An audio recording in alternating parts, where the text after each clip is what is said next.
Saudara, gajah dan harimau Sumatera ditemukan mati di kawasan hutan produksi Bengkulu. Kematian dua satwa ini diduga terkait perambahan hutan masif di kawasan Benteng Alam Seblat. Dua jenis satwa yang dilindungi ditemukan mati di kawasan hutan produksi Bengkulu. Rabu lalu, Balai Konservasi Sumber Daya Alam Bengkulu menerima laporan 2 ekor gajah ditemukan sudah jadi bangkai di kawasan hutan produksi terbatas Air Teramang Muko-Muko. Kedua gajah ini adalah sang induk yang teridentifikasi berusia sekitar 25 tahun, sementara anak gajah berkelamin jantan berusia 2 tahun. Sehari berselang, petugas BKSDA Bengkulu juga menerima laporan temuan bangkai harimau di lokasi berbeda, yakni di kawasan hutan produksi air dikit Muko-Muko. Lokasi ini berjarak sekitar 32 km dari lokasi temuan 2 gajah mati.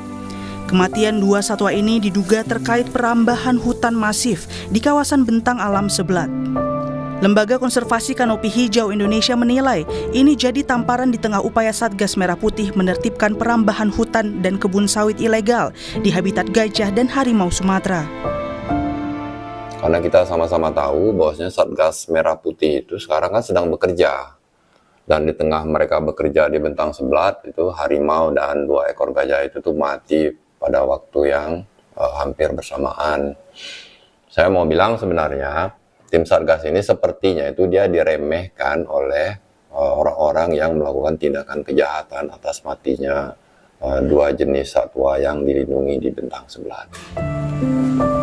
Polda Bengkulu masih menyelidiki penyebab kematian kedua satwa ini, menunggu hasil uji sampel dari BKSDA.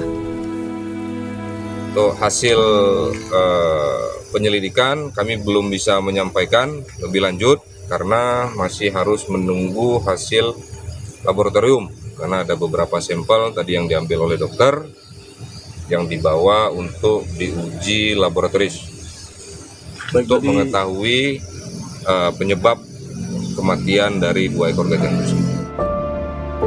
Melalui keterangan tertulis, Kementerian Kehutanan menyatakan tim gabungan telah bekerja di lapangan untuk memastikan penyebab kematian secara ilmiah melalui proses nekropsi atau otopsi pada hewan dan analisis laboratorium. Kemenhub menegaskan penanganan ini dilakukan transparan dan profesional. Apabila ditemukan indikasi pelanggaran hukum akan ditindak tegas sesuai ketentuan yang berlaku. Persatuan Internasional untuk Konservasi Alam telah menetapkan harimau dan gajah Sumatera sebagai satwa kritis yang terancam punah. Tim Liputan Kompas TV.